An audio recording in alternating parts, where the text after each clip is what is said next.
Stell dir vor, du wachst auf, nicht in deinem warmen Bett, sondern in einer Hütte aus Holz und Lehm. Es ist noch dunkel, nur das Knistern des Feuers in der Mitte des Raumes. Der Rauch hängt schwer in der Luft, deine Augen brennen. Du atmest ein und riechst Schweiß, Feuchtigkeit und den Gestank von Tieren, die direkt neben euch leben. Du bist 7 Jahre alt und der Tag hat gerade erst begonnen. Draußen, der Boden ist schlammig. Regen hat die Nacht über das Dorf gepeitscht. Deine Füße, barfuß, sinken in den kalten Morast. Dein Vater ruft, seine Stimme ist hart, keine Spur von Zärtlichkeit.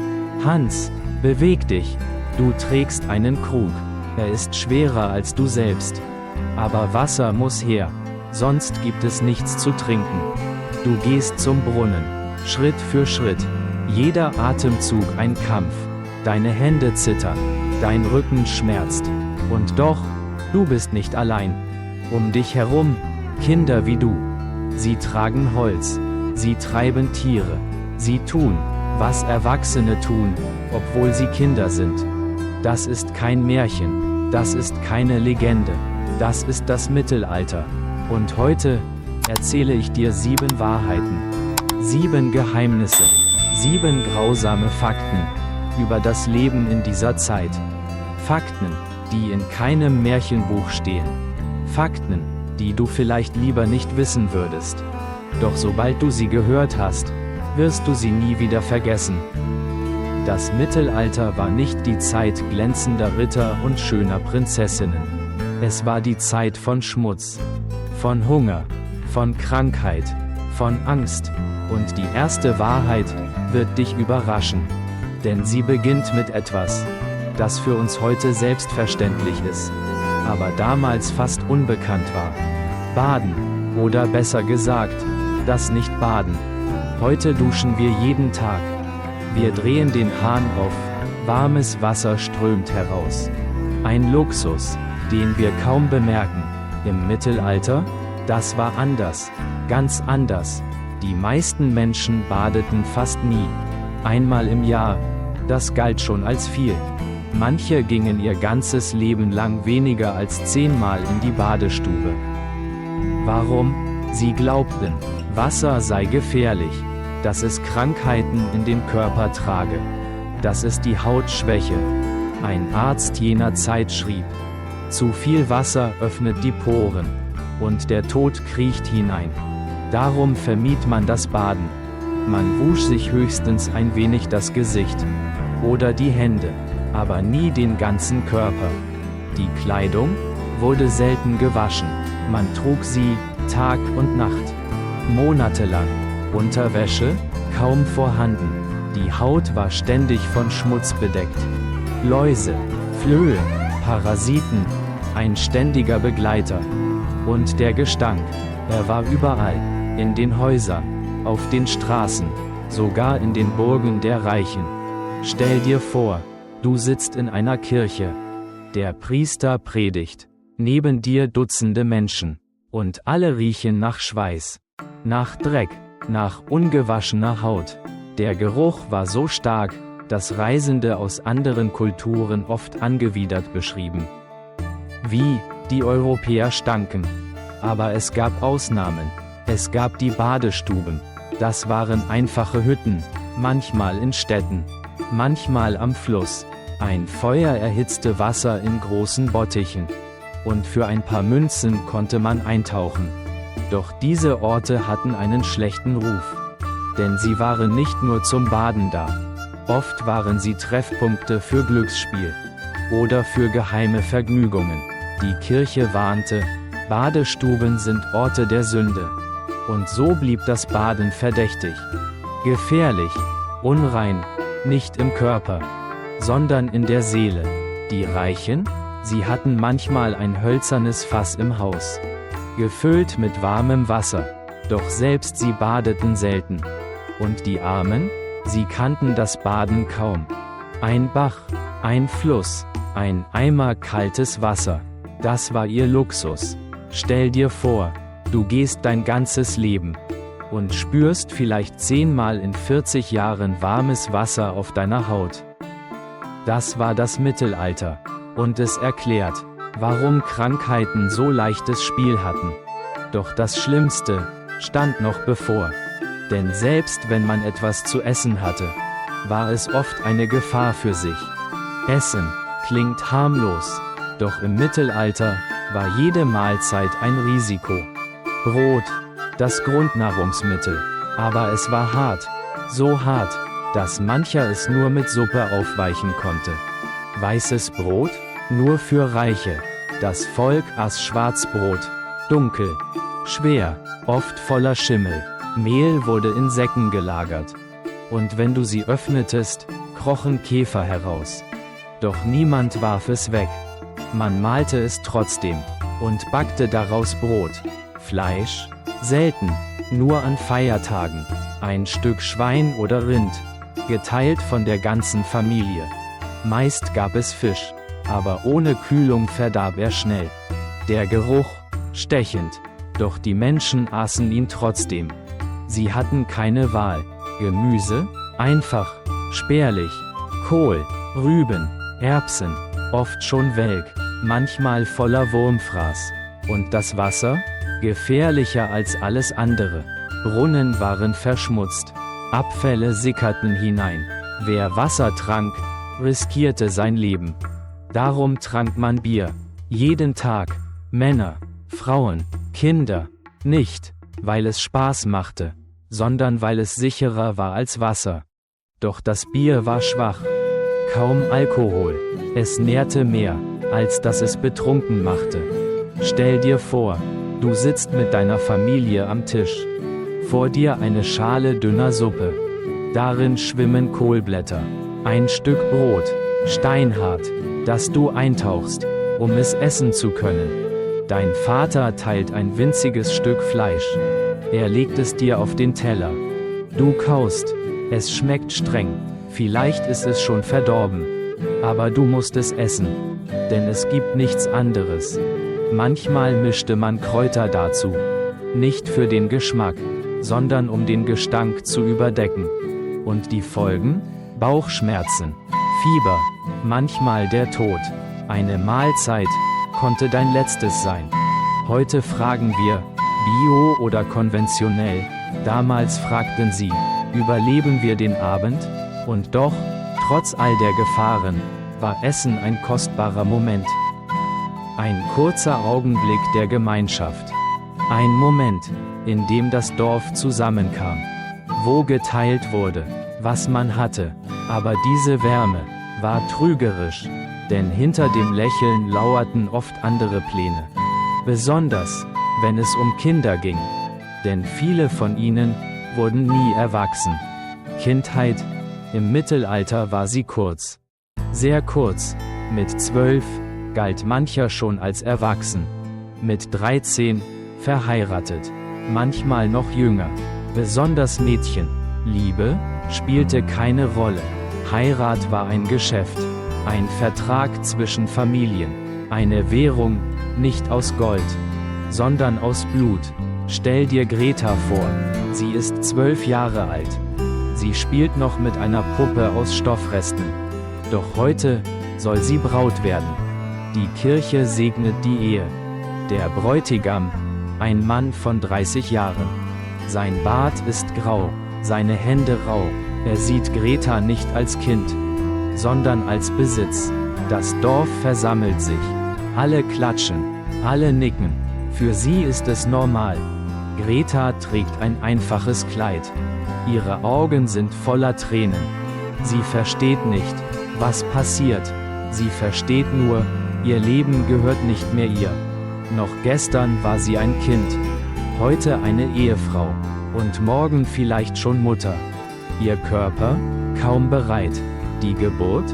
Ein Todesurteil. Viele Mädchen starben im Kindbett.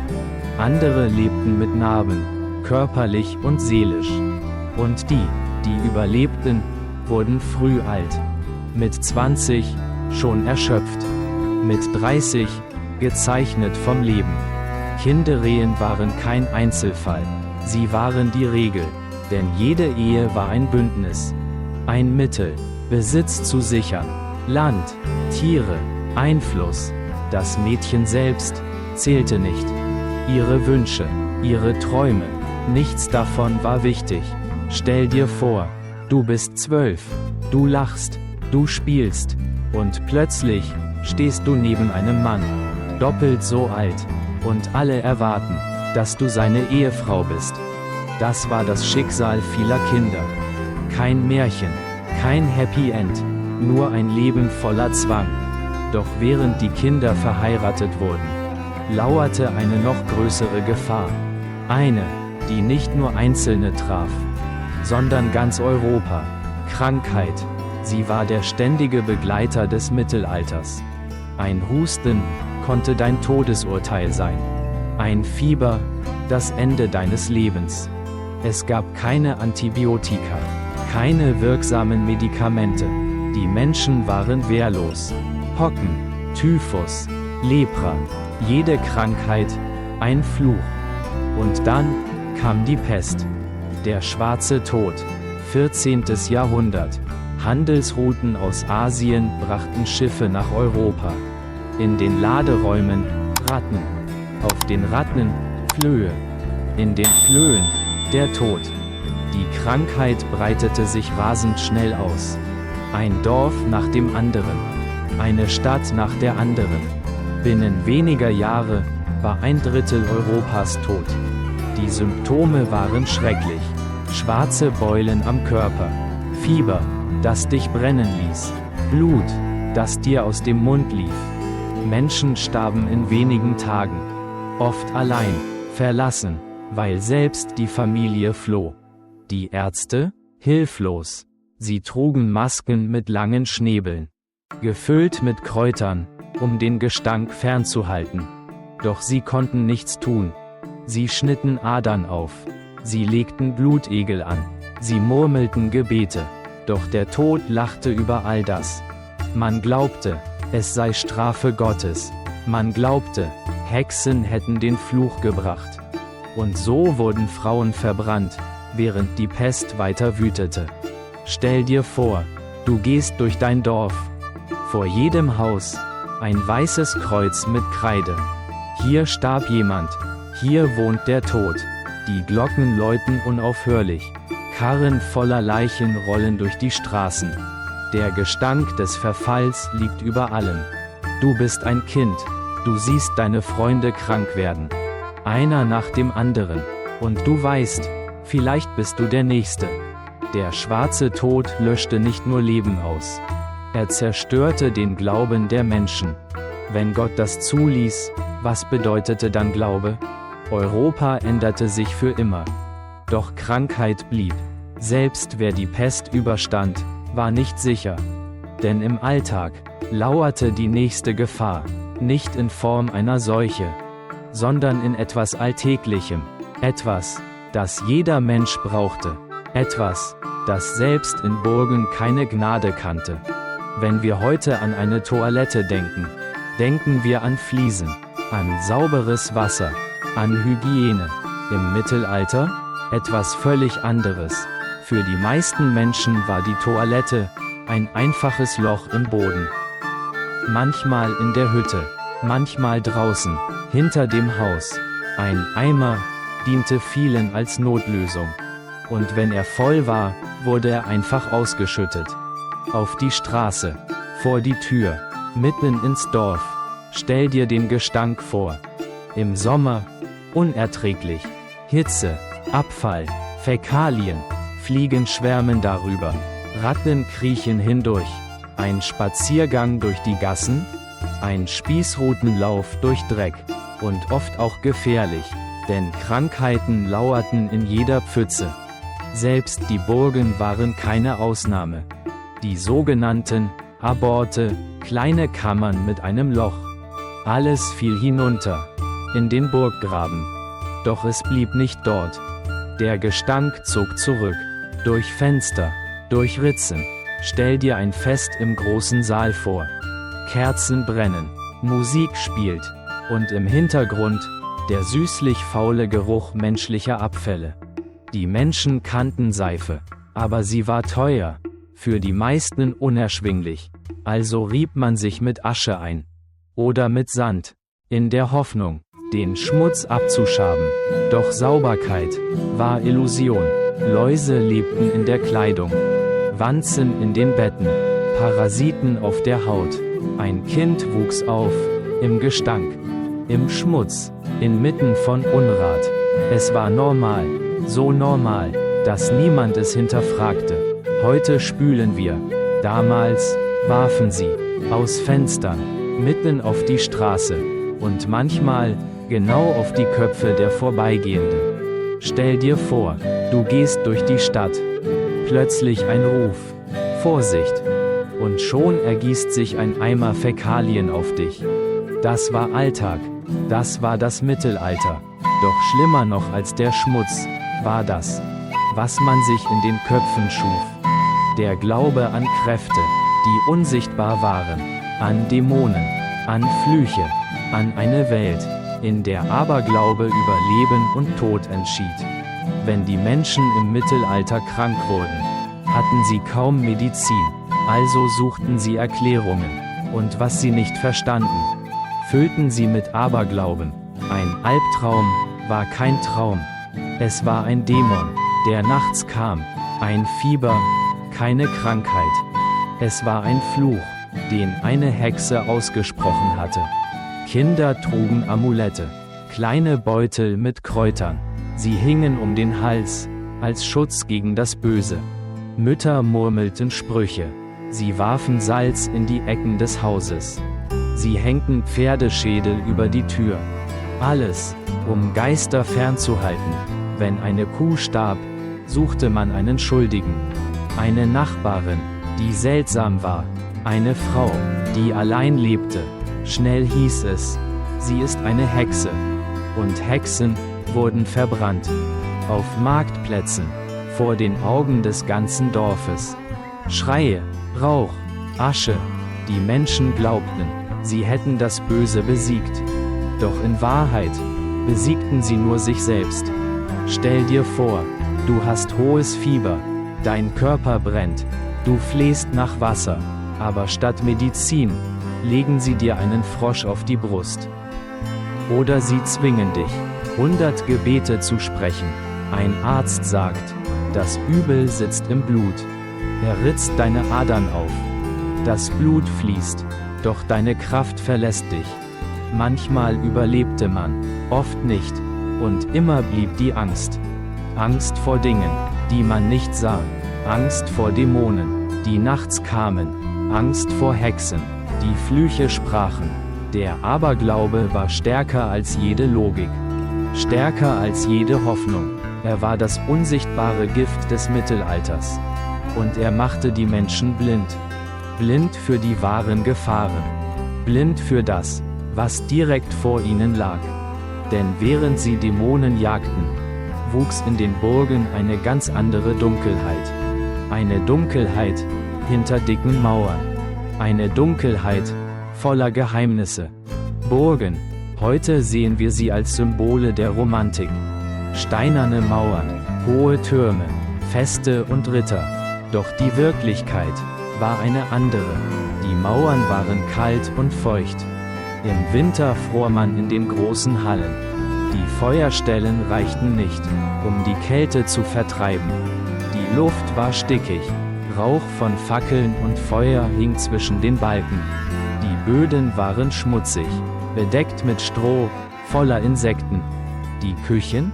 Überfüllt mit Ratten. Das Fleisch hing an Haken und stank oft schon, bevor es serviert wurde. Das Wasser im Burggraben? Eine stinkende Brühe, in die Abfälle geworfen wurden. Und der Gestank zog zurück ins Innere. Stell dir ein Festmahl vor.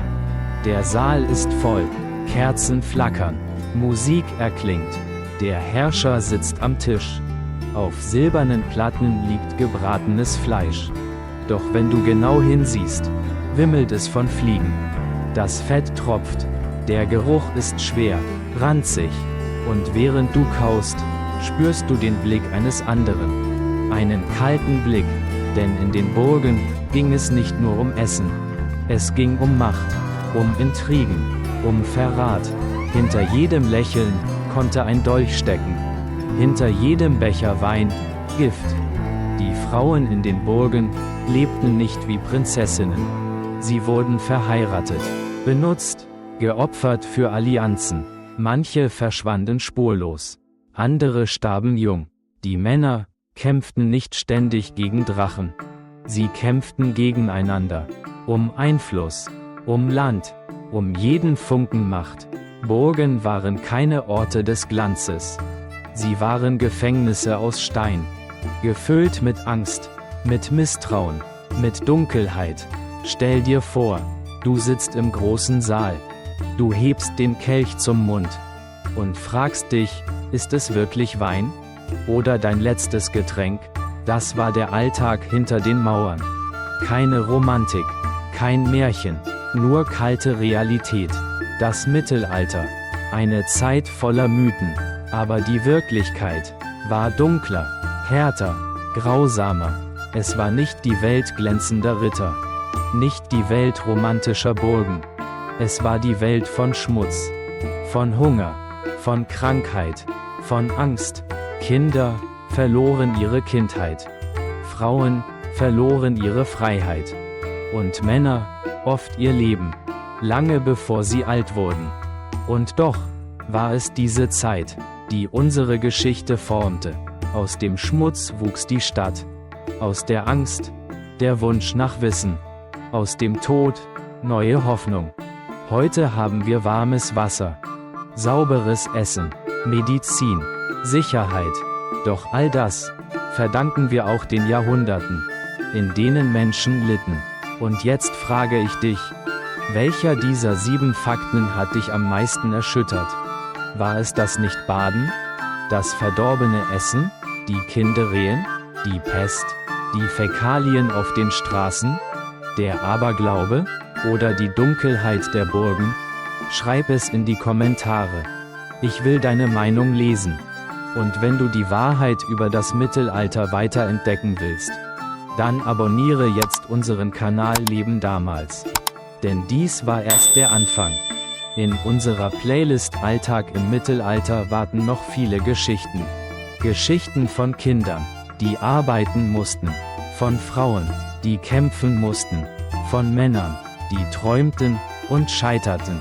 Also, klick auf Abonnieren, klick auf die Playlist und begleite uns auf die Reise in eine Epoche, die düster war, aber die uns alle geformt hat. Dies war Leben damals. Wir sehen uns im nächsten Video.